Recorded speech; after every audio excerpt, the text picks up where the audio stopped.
live. Uh, this is just a quick message to somebody that's posted on my Facebook. Ken, you know who you are. Been there for a while. See you pop out of the woodwork here and there. And I noticed I got your attention and we've got a little dialogue going on the outhouse situation, which I'm now facing, okay? Whether the toilet plugged up, froze up, whatever, I've considered it non functioning at this point. So now I poop in a bucket and I'm looking for innovative ways to recycle without creating a clusterfuck mess where I've got to get it all over my hands. It's like, I don't want to step in it. And I've been considering a number of things. So I love the suggestions you brought forth. And there's a couple I've got that I got from the other end, if you will, like leading into the more technical stuff, okay? A lot of these things, if you're, say, starting off in the woods, and all you had was a poop bucket, it wouldn't be long before it's like, it's full. Okay, well, the idea is dig a hole in the ground and you drop it into the hole and just use the bucket as a seat. Well, eventually that's going to break and you're going to use sticks because that's all you got in the forest. And that's where the fun begins. I want to start developing stuff out there. But at the same time, it's like to get people to that point, we need these things that you suggested, Ken. And I really appreciate all the work in the background you've done on it. Thank you for contributing to that. I think it's a very valuable set of ideas. And one of them, where you had the cage for the shower, that's like I was just out there thinking about, all right, this year, how do I make a shower? How do I make a bath? I'm trying to think of natural ways, but we still need to be able to do it in the meantime without relying on the customary things. We're trying to make these transition steps, right? Oh, and for the record, I fixed my bike. First time I went out to ride it, to check it out, the mud was so bad I couldn't walk through it. It's dried up quite a bit and the moisture's gone a lot. I can get in and out now. That's only a matter of a few hours, but we also have record winds. And the first time I went out, I also had tree branches dropping on me. So that, I'm just going to come back inside. So I came back to the shelter, went and spent some time outside, played in a couple. I got 2 spots now down there where I've never seen water trickling out of the hill. Where it normally comes out, it's not. It's in 2 different spots. So I went out and I thought, all right, how did I do this before? I started digging little swales as it cascades down. They're only like, this big, just by hand. And I'm watching as the mud fills up in each one as it goes down, how the water cleans, and I'm fascinated. I'm thinking each one of them could potentially be areas where I have plants growing. If I swale it a bit more, follow the natural leaning of the land, I found when it's like that, you can dig it out and do all kinds of stuff with it. So in the one boat I've got here, well, it's the only one I got now. No, the one in the forest, I should say. I had this mud seeping through the wall. Like at this time of year, it's all broken up because of being frozen. It's all broken up. You can dig it with your hand, get big chunks of it. And with all the straw and garbage I put up here, I've got all kinds of this, it's compost basically, filtering down, mixing with the straw I got down there. I'm slowly mixing it with the mud. And as it gets into my boat, the water hits it, and I made a little pit where the water will accumulate.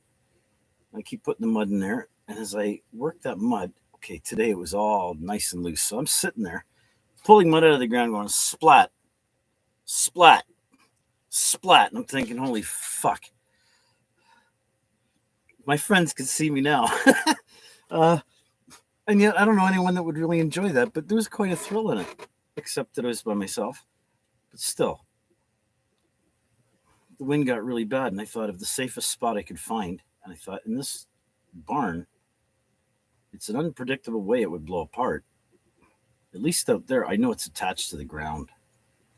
Like, I felt safer under the trees in the forest, knowing the landscape and the strength of the trees that are there and the winds that normally come at them, because I've been pathing out this small little area. And as I concentrate my energy on it, I'm realizing there's a lot of things there.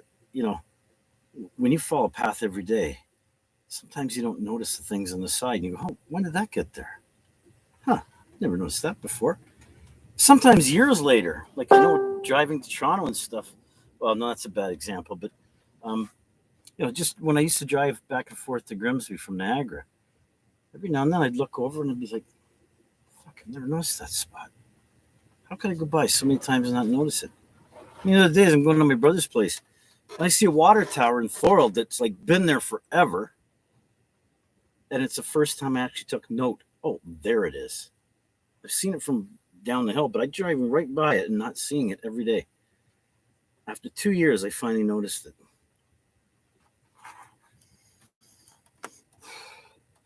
So I got out into the forest. I did a little bit of work.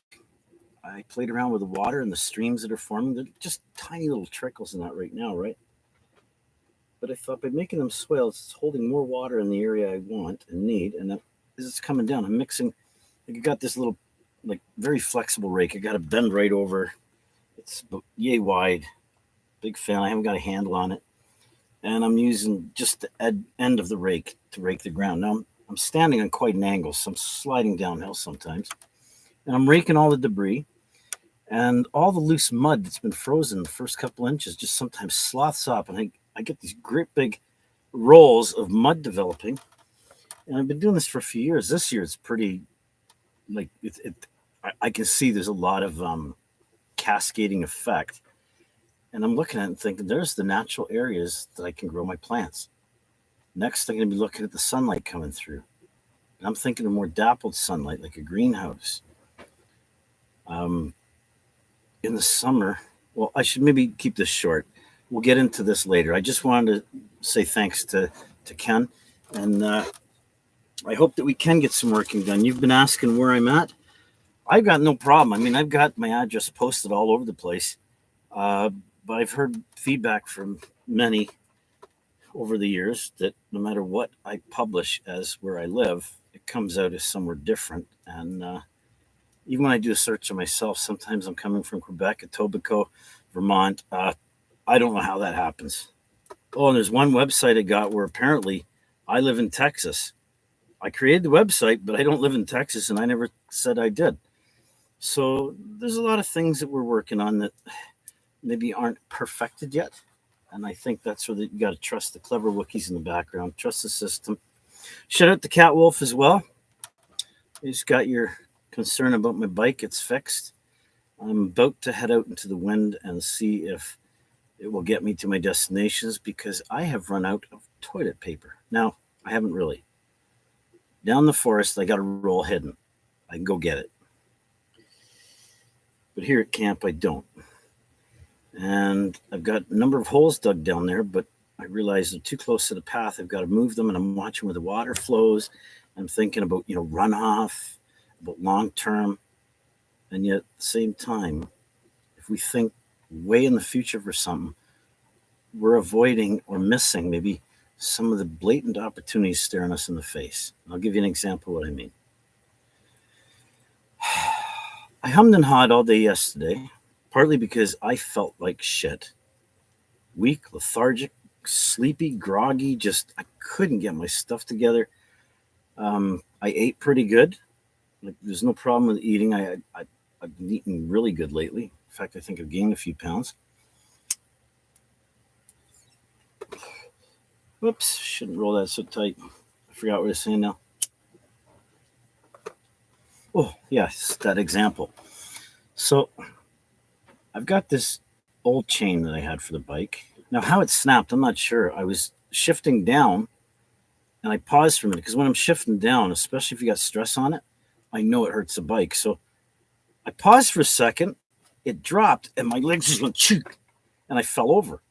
And I realized the chain came right off and snapped. When you're in a power drive going uphill and you let off for a second, okay? You almost come to a stop, like 1, 2, 2. You don't really coast. Fortunately, it was a very sparsely populated road. There was really no one on there. It was kind of unusual or interesting, though, because a few seconds after, there's a couple of vehicles came by and put their four-ways on, paused for a minute, and then kept going.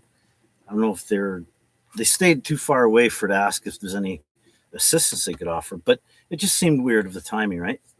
We've had a lot of those kind of weird things happening lately, like a cascade of them, and I'm kind of amused by it now. I seem to feel like I've got I'm not sure if it's excessive beer I drink or what, but feeling in a lot better mood and a lot more optimistic, even though I still have my moments. Don't we all? So I have this bike chain, and it's broke. And when I got my bike fixed 6 months ago, I kept all the parts in a plastic bag, put it to the side here. It fell down a hole. I had to dig right down to get it, but I knew it was there somewhere. Okay, I pulled it out, and there's the chain.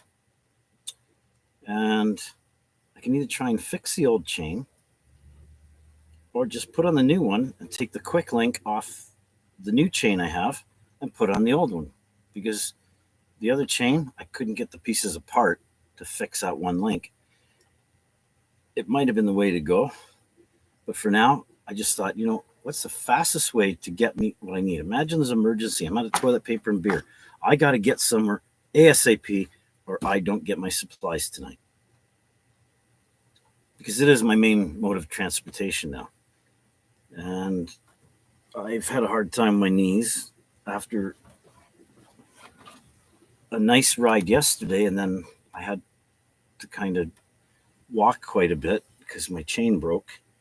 But even then, I dropped the seat, and I learned, okay, if I drop the seat a bit more, and I couldn't because it's bottomed out, so I thought next time I had to cut that so I can, if I ever had that again, I can still get where I'm going.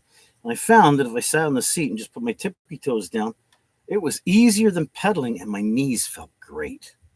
So I thought, the downside was I kept hitting my shins on the pedal. So, necessity, the mother of invention. There you go. Oh, I just got a visitor here. Hang on. That's Nico. Nico just walked into my apartment. That means his dad's outside and wondering where he is. Hey, Nico. Nico, you should go back.